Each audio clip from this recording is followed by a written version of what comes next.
من به عنوان کت خدای فنیتو اعلام می کنم که ینگ آبادی ها هیچ غلطی نمی توانند بکنند و ما به زودی کل روستایشان را به طویله تبدیل می کنیم. قال یه لیوان آب به من بده. کت خدا آقا، آب قطع می باشندی. چی؟ آب قطعه؟ خب اشکالی ندارندی، داشتم میگفتم ینگ آبادی ها هیچ غلطی برق چرا قطع شد پس؟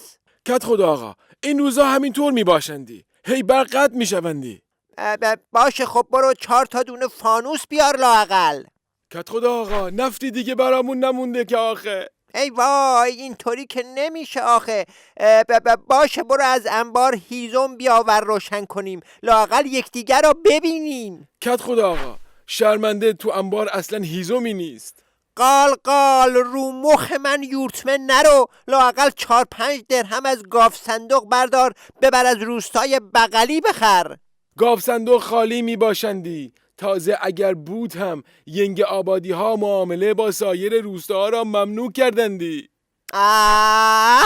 خفه امان کردی، ولش کن بابا. اصلا آهای اهالی فنیتو، بروید به خانه هایتان. اون قضیه طویله کردن ینگ آباد و اینا هم فعلا منتفیه. ما هم بریم ببینیم چه خاکی بر سرمان بکنیم.